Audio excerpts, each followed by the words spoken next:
Welcome to Saltgrass, a show about how local communities can engage with the climate crisis at a grassroots level. My name is Ali Hanley.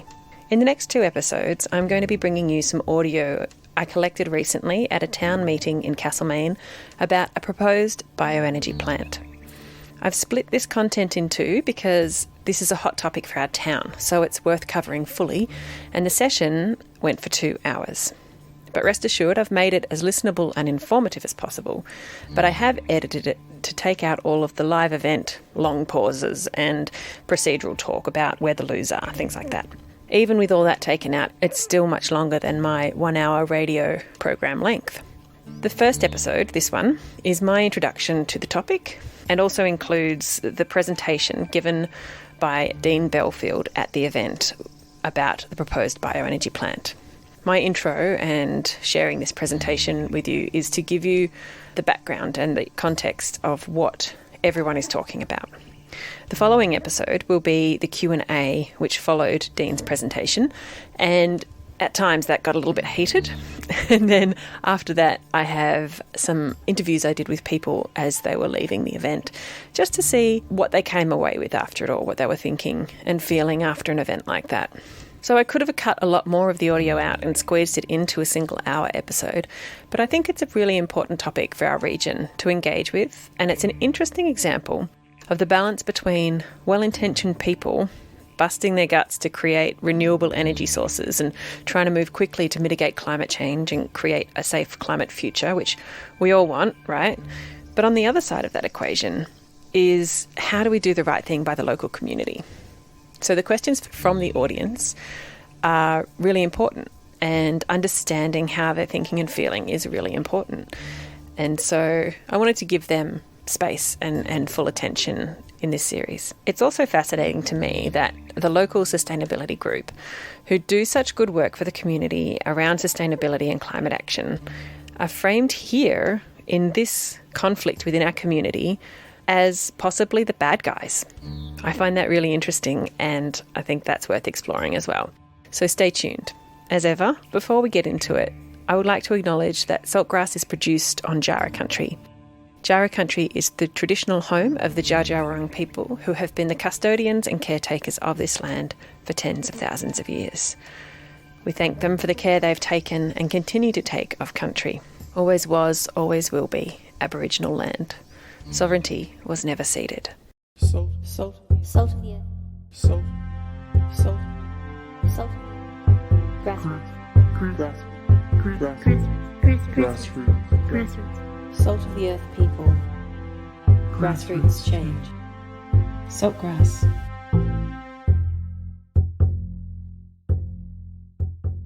Listen to all episodes of Saltgrass on your podcast app or at saltgrasspodcast.com. So, the bioenergy plant.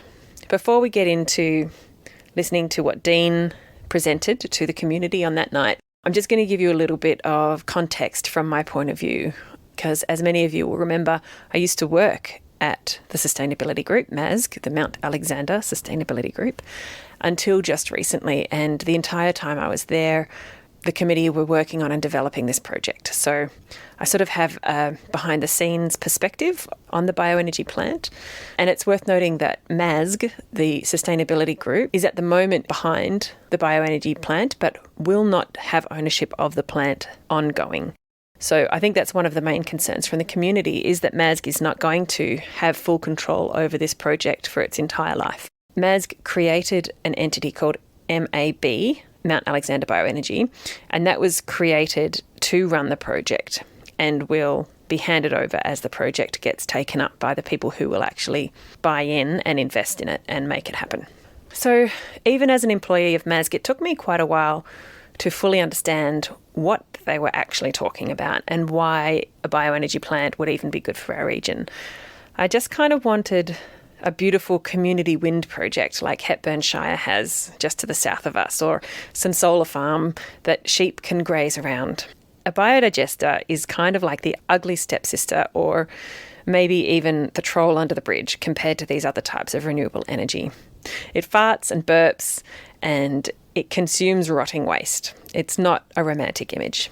So I guess I'm saying that I kind of understand people's concerns and also understand how hard it is to communicate exactly why a biodigester is a good idea. However, the Committee of Management at MAS took the time to sit with us staff and outlined what it really was about and presented some pretty convincing arguments, mostly along the lines of, hey, we have to deal with waste. We can't just ship it off somewhere else and ignore it because there's no such place as a way.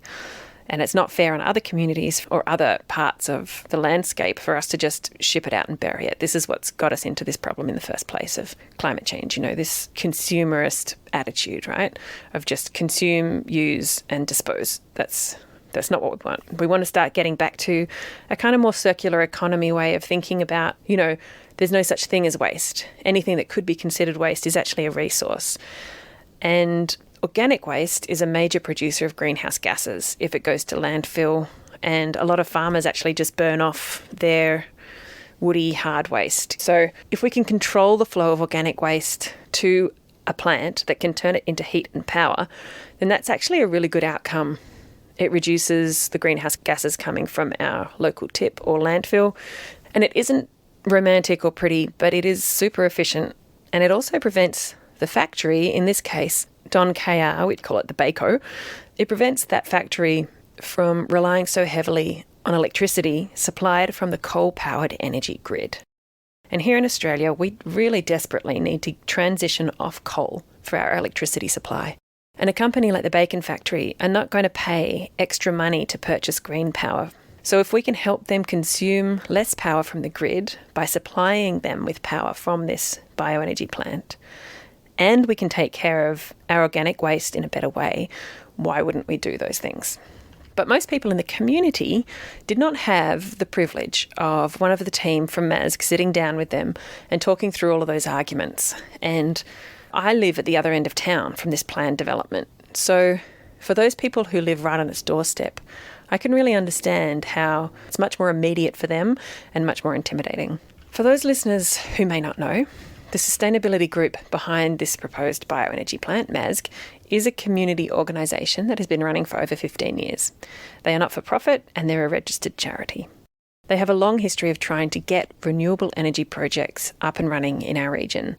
Notably, there have been 2 really solid efforts at different times with different people involved behind the scenes each time to get both wind and solar up and running, and neither of which was successful. So this bioenergy plant is their 3rd attempt to try and get renewable energy in our region, which would really go a long way to helping our shire get to zero net emissions really quickly. So for those concerned about climate change, this is the kind of project that seems like a no-brainer once you understand it. And perhaps this is where the people involved in the project kind of underestimated the amount of resistance they might encounter. So as mentioned before, the proposed plant is on the site of a meatworks called Don KR. They import and process a lot of pork products like bacon, and locally it's known as the Baco, as I mentioned. This factory has been in our community for decades, and it's a major employer in our region. It's actually quite an important business in our town, but they're also a major carbon emitter. Recently, the planning process for the bioenergy plant got to a point where it could be announced publicly and community consultation could really begin. Until that point, there was no point in talking to the community because Don KR had not signed on and various other factors weren't in place. So, unfortunately, due to the limitations of repeated COVID lockdown, it was difficult for MAS to organise community information sessions or meetings about this. Also, I do think that they were not quite as proactive as they could have been about really educating and including the community in this project. Because, as I said before, I think a lot of the people who've been involved in it think it's kind of a no-brainer.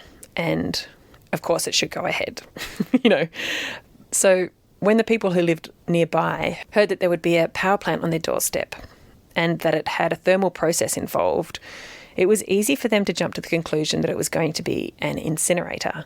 And the lack of meetings and other avenues of education and inclusion really only contributed to the sense people had that this was a big corporate deal they had no power over and that it was sort of done and dusted. And the bioenergy world is complicated, and there are many, many different technologies used in lots of different locations around the world, from pure incineration to wet composting. So it was really important to try and clarify with people what exactly the technology in this plant was going to be. But as it's all still in planning and development, MASG actually didn't have exact answers to give. They just had the information that, hey, we're going to be employing people to do this, and we'll only employ people who will do it the way we think it should be done, which is with environmental sensitivity and consideration for human health. But without having something locked in, it was really hard to convince people that that's how it would play out. I don't think MASG expected as much pushback as they've had, and that pushback includes an organised response from a group that formed specifically on this issue called CRAB, C-R-A-B, or Castlemaine Residents Against Bioenergy. There have been banners strung up in town with warnings that our town would become the dumping ground of waste from across the state, and articles written in the paper arguing against the plant, with all sorts of speculations and theories about exactly what technologies might be used and what sort of waste would be accepted into the facility, all of which were not what MASG was actually planning. You can see it's a strange position for a sustainability group whose express purpose is to make our environment cleaner and safer and to reduce emissions, to be in this position of having to defend themselves against accusations of creating something that will be toxic and environmentally harmful. And the truth is that MASG is planning to step back from the project after it's been established and retain an interest in it and some control, but they will not have complete control. So there is justifiable concern in the community. As one person said, you'll hear them in the next episode, they said, "We live in a world where there isn't a lot of trust. Why would we trust corporate entities? Why would we trust developers?" So, as mentioned before, I'm going to start with excerpts from the presentation from MASG about the nature of the proposed facility. What I'm not including is a short introduction by MASG committee member Mary Blaine about MASG's history of working in the community and also her acknowledgement of country, which was quite beautiful. I've also omitted the introduction by John Anstey, who was brought in as a facilitator. He laid some ground rules and explained the structure of the night, that is, that Dean would do his presentation and there would be Q&As afterwards. So after all that long introduction, I'm going to let you listen to Dean and his presentation about the Bioenergy Plant. So you may remember Dean Belfield from previous episodes of this show. He spoke to us about his life and his work in regenerative agriculture. As Dean is presenting, he is talking to a big room and he's also talking to a projected slideshow, and he's often referring to images to help explain some of the concepts that he's talking about. Sometimes he walks away from the mic, and I've had to cut some parts of his presentation because he was off mic and you just can't really hear him. And also when he's talking specifically to some images that obviously as a radio show and podcast you can't see, I've simplified or cut those bits. But all of the information and the presentation he made to the room is available on the Bioenergy website. It's bioenergy.net.au, and there is a link to that at saltgrasspodcast.com in the episode description for this episode. And there's all sorts of information there about the Bioenergy project if you want to go right into the nitty-gritty. Anyway, here is Dean.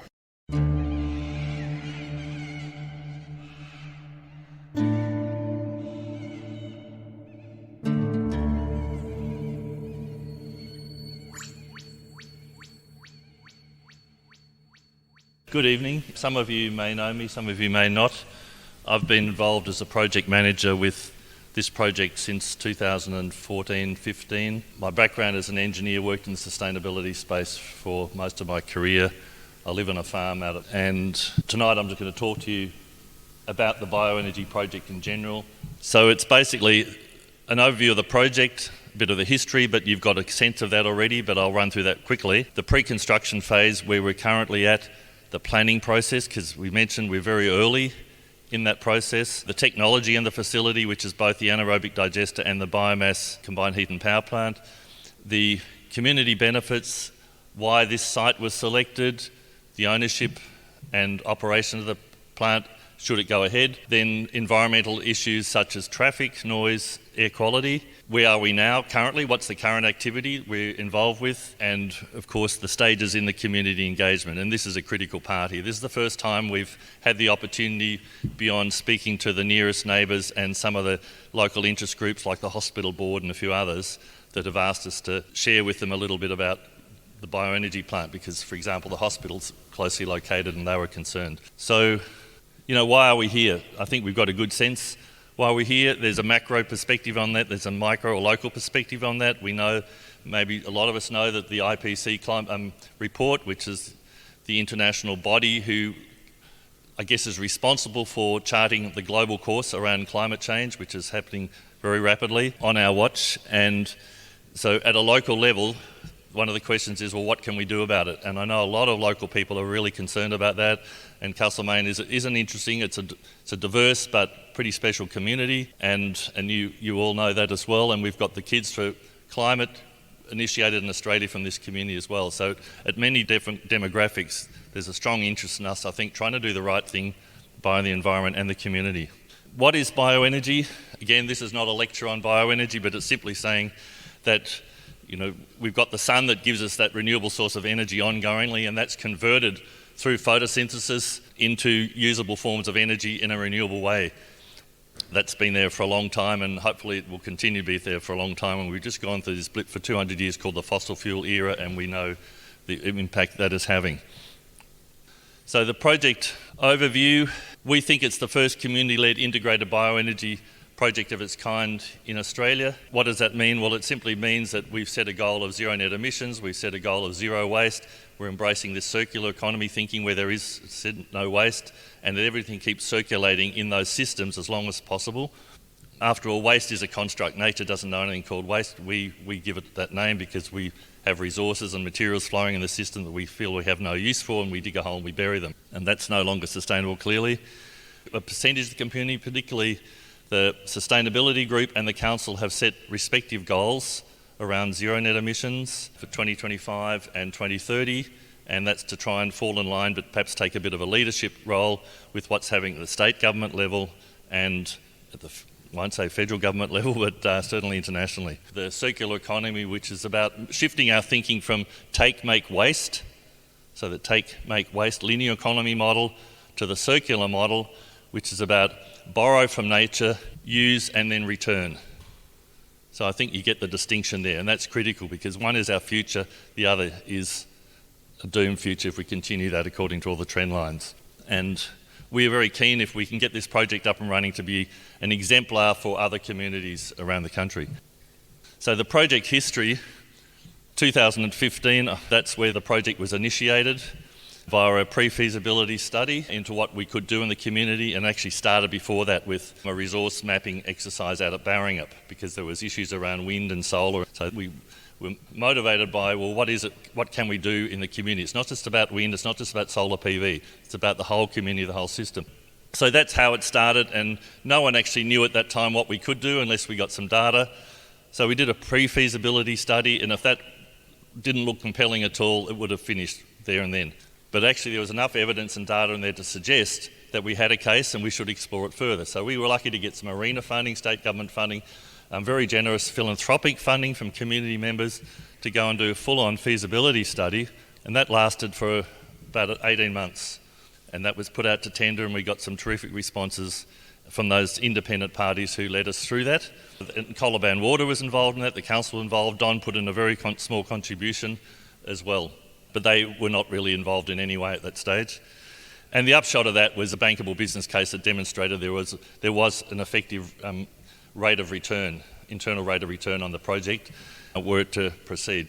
And then some people have asked us, and quite reasonably, why is it this suddenly has appeared out of nowhere? Well, it hasn't appeared out of nowhere, but in the last 18, 24 months, we've essentially been on an embargo because we didn't have a project.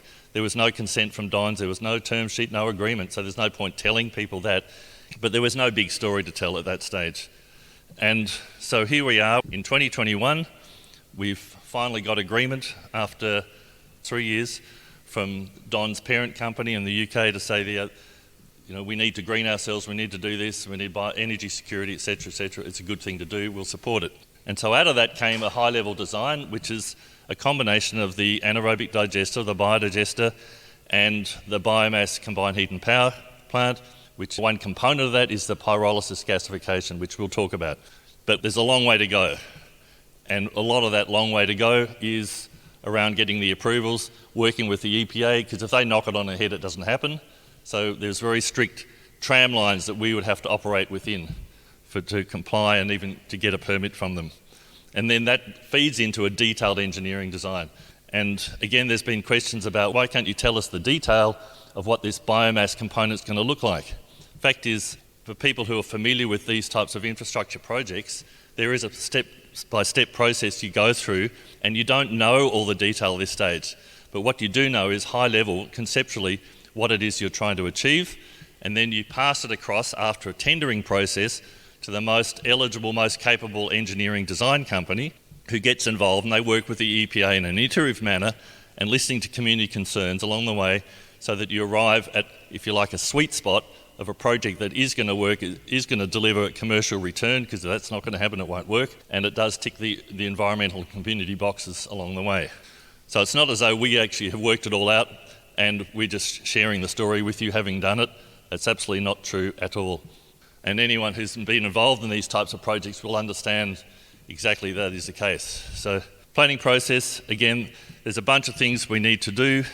There's a series of processes with the respective authorities, referral authorities like the CFA, DELP, Colaban Water, Vic Roads, Energy Safe Victoria, AQUIS/biosecurity, and so on. And they all will ask questions about, well, what is the material type, what are the hours of operation, what are the emissions, what's the impact on the environment, and so on.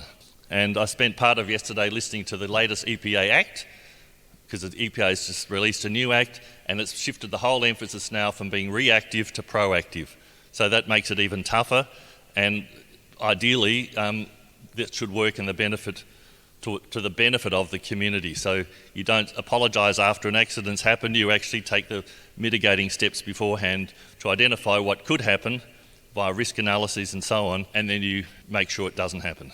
So the technology component, those two components I mentioned, anaerobic digestion, which is the simplest way that I can describe that, is that imagine when you look at a cow in a paddock eating grass, absorbing that solar energy, it's a ruminant, it's got 4 stomachs, and it's essentially an anaerobic digester. And we all know and we've heard that cows issue methane from either end, and they're converting that vegetable material, if you like, the plant material, into energy, and they release gases along the way, and that's that natural cycle. In that anaerobic environment, the bugs are doing the job. And out the back, every now and again, comes the digestate, as we call it, in the biodigester world, or the manure. Right?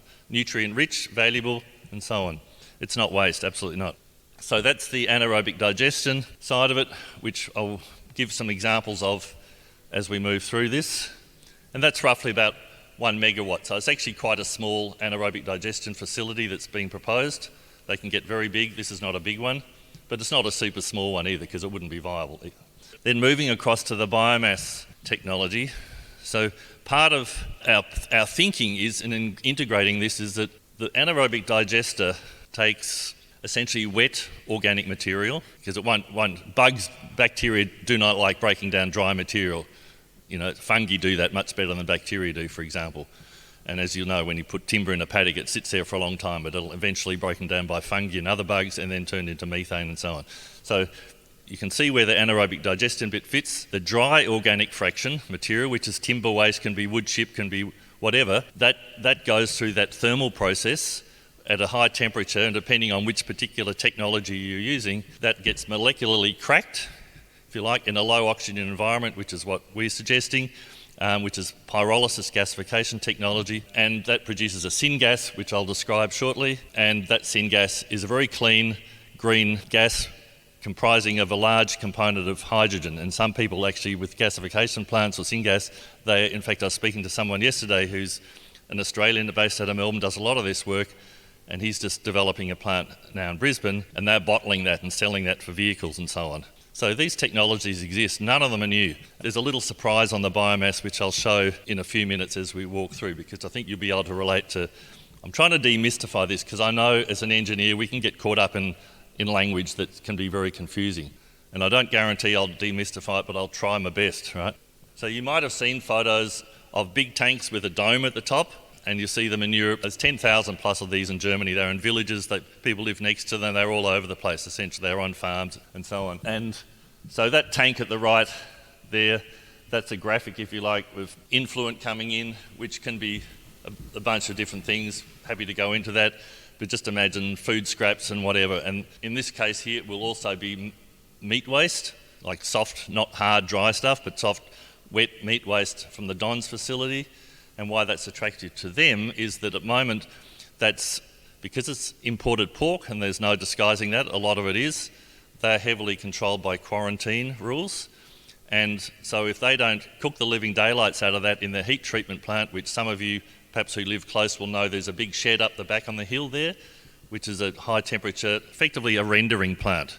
And you might smell it, you might hear it from time to time. But that's what that is all about. They wouldn't have a licence to operate unless they had that facility there. Then after it's been cooked, it goes off to landfill. Not all the time do they get to cooking it, because sometimes if they've got this flood and the plant can't handle it, flood of meat rather, waste, they then send it straight to landfill. But it has to go to deep burial because it's contaminated, essentially considered contaminated. I mean, it may not be contaminated, but there's a risk there that it could be carrying pathogens. Right? So that gets buried in a very deep hole, costs them a lot of money to do, goes a long way away. That's not a good model. And we said to them in the early discussions, well, we can build a facility that can take care of that. And so therein lies obviously a deeper discussion about how that works and so on. So what comes out of that tank is the biogas, which is majority methane, but there are other gases there, and you have to scrub, in other words, clean out things like hydrogen sulfide, which is rotten egg gas, which can be smelly. So the technology is standard and proven, it's very common, and that's what happens.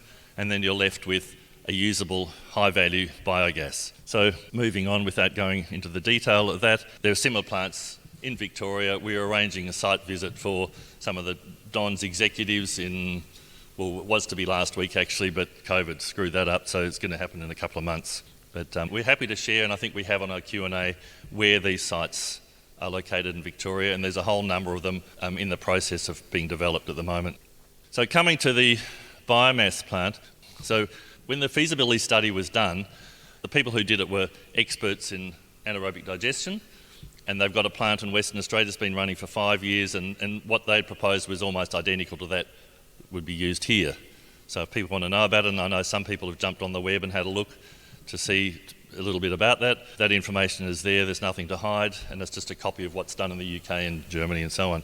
But from a biomass point of view, which is the hard woody waste, and there's a lot of that in the region, the model that was used for that was based around a classic boiler scenario. So imagine you put wood chips into a boiler, generates a lot of heat and steam, and out of that steam it gets fed into a machine which turns it into electricity. Beaufort Hospital's got that one right behind it. Skipton Hospital's got exactly the same unit right behind it. Again, they're very common, and that's basically a combustion process for organic dry woody waste material, which they chip up to make it uniform and easily handled. So in this case, what we were looking to do is to go one step beyond that, and that is produce the steam, produce the energy, but at the same time, if we can produce biochar as a co-product out of that, we can involve the agricultural sector. And why that is important is because a large footprint from an environmental and emissions point of view is due to synthetic fertilisers, which comes from fossil fuels.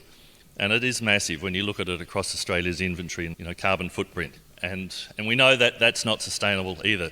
So there's a big movement around regenerative agriculture to actually link more synergistically with biological processes, because that is what's going to restore our land. Because the UN says we've got 60 years or 60 seasons of topsoil left on the planet, and it's the topsoil that grows our food, and without the food, we don't exist either.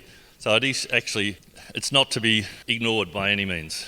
So we thought, well, we can do something about that.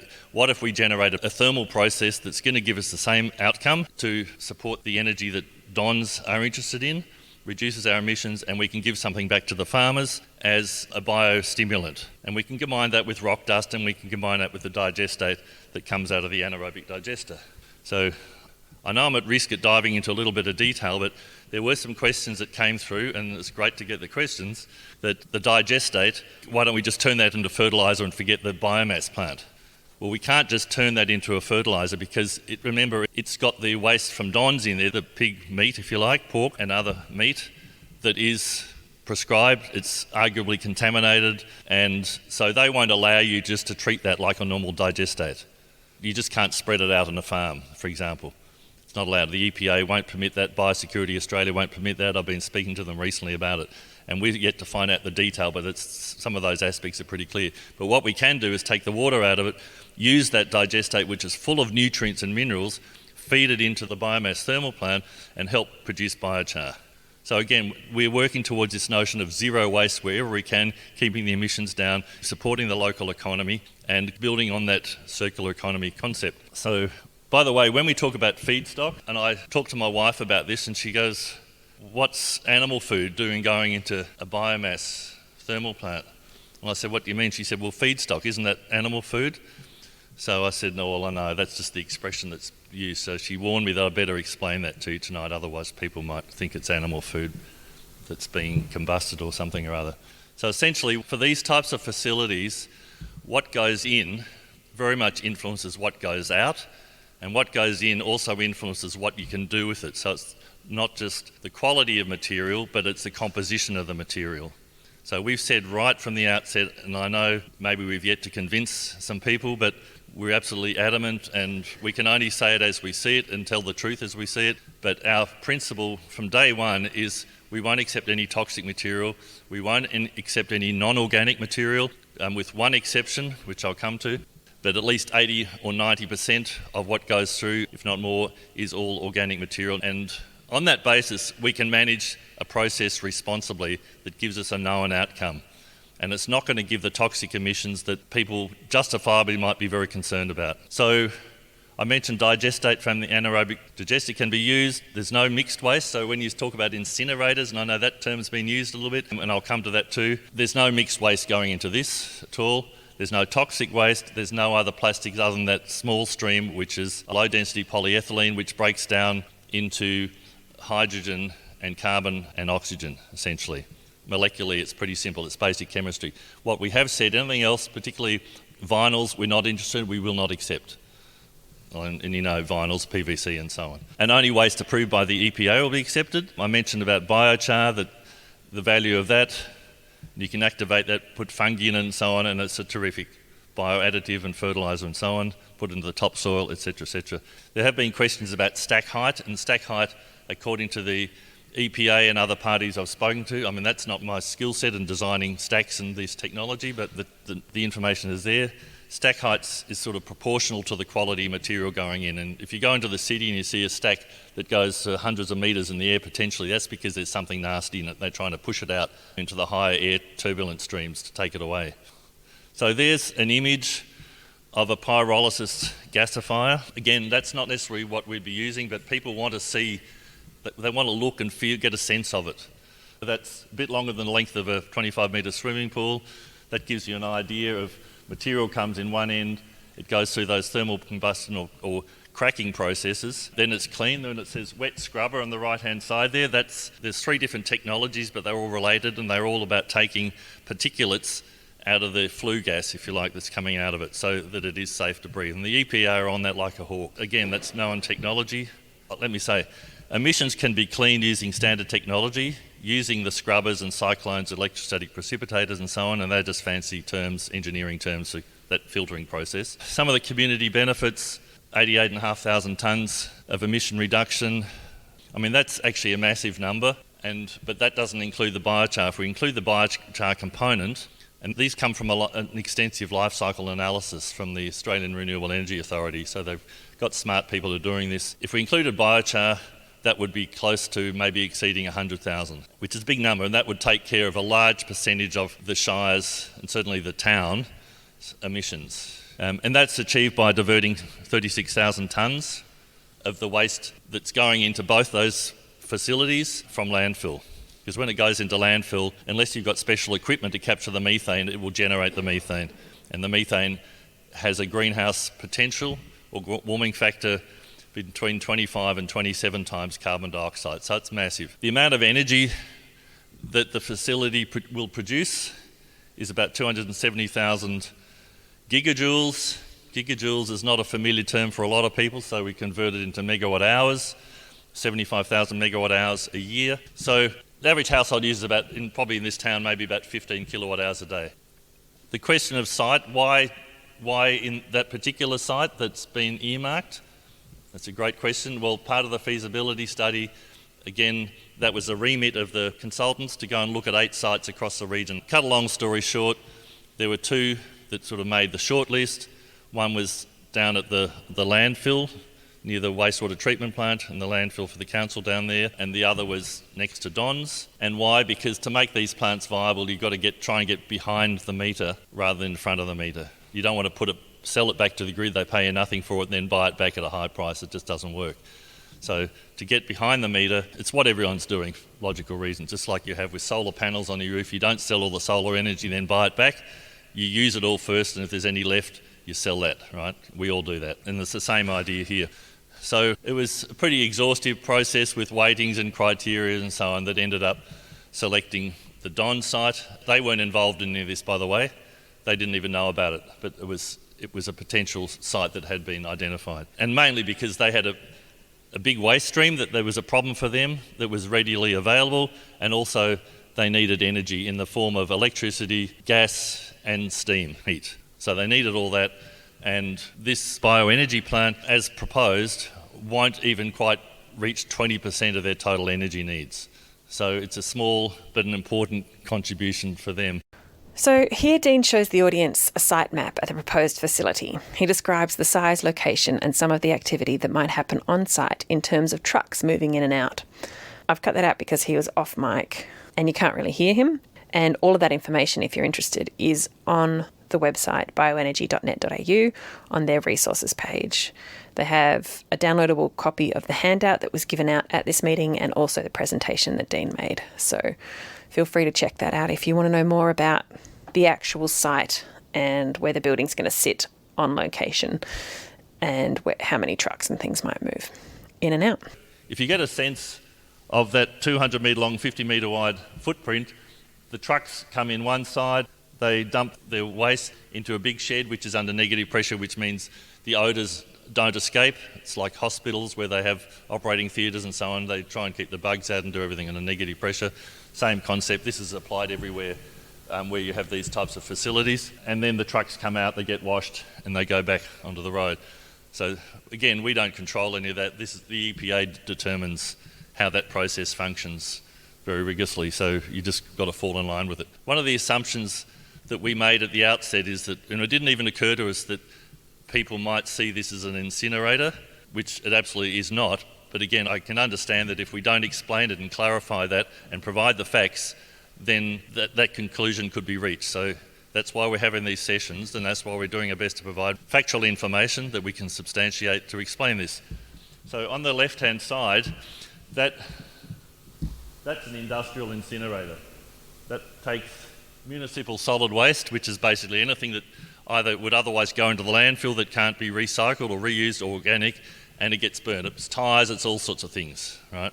So I really wanted to distinguish. It's not an incinerator, there's nothing toxic going in there, and we're not taking these mixed municipal wastes. It's just all organic material. So the ownership and operation, at the moment, Mount Alexander Bioenergy is currently 100% owned by MAS. That ownership share will diminish over time as investors come on board, but MAS will seek a guaranteed seat on the board because we want to have influence. We make sure that the project proceeds into the future as per the original intention and vision that got us to this point, that's motivating us as a community project, and that's one of the reasons why we call it a community project. It's not the only reason. And the intention is that from the revenue there will be a social dividend and a minor revenue stream to support future projects. And Mary at the beginning outlined all the things that MASC does, and there's an awesome amount of things that MASC and other like bodies in the community, and there are a number of those as MASH and others and so on, all I think doing a fantastic job for this local community, and largely it's energised by volunteer effort, and that in a sense is not sustainable. So to have an ongoing annuity stream that would allow these types of community projects to function, I think has enormous value, and that's something that we place a high priority on going forward in terms of the structure and ownership model. So MAB will be responsible for the operation, but clearly we don't have the expertise to run it, so that will be done by another party under strict contractual arrangements. And similarly, the contracts will relate to how traffic movements occur, the compliance with the EPA, the feedstocks and so on. And it's in no one's interest to try and thwart those because they will lose their business. The waste collection companies, it's not in their interest to. It'll be all over the media. They'll lose their contracts. So mostly people will toe the line. Enlightened self-interest is pretty powerful.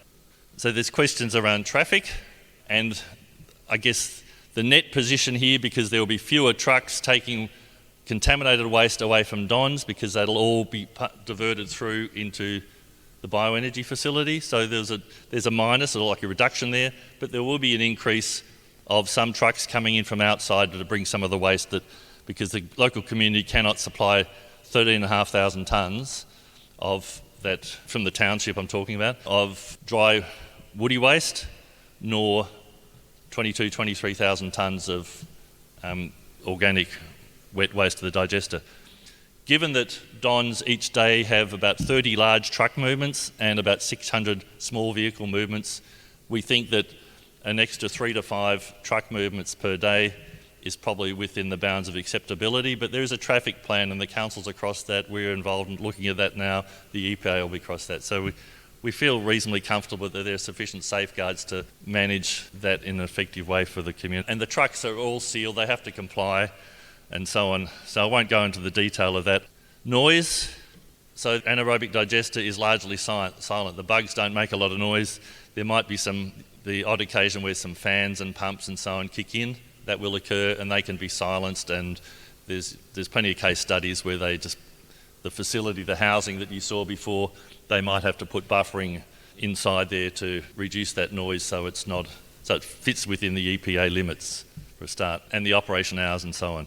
So the air quality, people have talked about noise, air quality and so on, that's all relevant. What we're essentially saying is that they will diminish, because after the waste treatment plant on the hill for Don's, when that's closed down over time, that will disappear. So the source, a lot of the noise, emissions and so on won't be there because there'll be no need for it.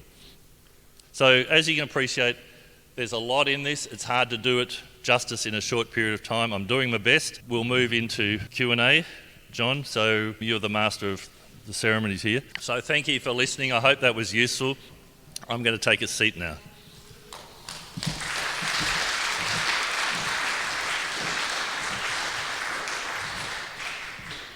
So that was Dean Belfield explaining the proposed bioenergy plant as best he could to a hall full of people. As mentioned earlier, information is available on this issue at bioenergy.net.au on the resources page there. They have a downloadable copy of the handout that was given out at this meeting. Also, MASG is very happy to take questions and comments, and there are more meetings planned in the next couple of months. Notably, there's one on the 21st of September with the Environmental Protection Authority, the EPA, which would be a really good one for people to get along to if they're concerned about what the rules really are. Members of the community are encouraged to get involved and ask as many questions as you can to make sure that you are good with this. And also know that community consultation is a really important part of this whole process. And so now is the time, if you have problems or objections to this, now is the time to talk to council, and your voice matters on this topic. Next episode, I'm going to share with you the Q&A session that happened just after Dean had made the presentation that you've heard today. It was at times a little volatile, as many people had a lot of questions and also a lot of serious concerns about the project. I will also have some reflections people shared with me as they left about how helpful they felt the night had been. There are links to lots of other things discussed on the show in the episode description at saltgrasspodcast.com. For those of you listening on Main FM and 3MDR, please note that you can listen to all episodes of Saltgrass on your preferred podcasting app. If you can't find Saltgrass on your podcasting app, just let me know and we'll see what we can do to make it available there. You can follow us on Facebook and Instagram, and please subscribe to our email list to get reminders and updates about the show. Again, you can do that by going to saltgrasspodcast.com. This program was made possible with support from Main FM and the Community Broadcasting Foundation. Find out more at cbf.org.au. My name is Alison Hanley. Thanks for listening. Salt of the earth. Salt. Grassroots. Salt of the earth people. Grassroots change. Saltgrass.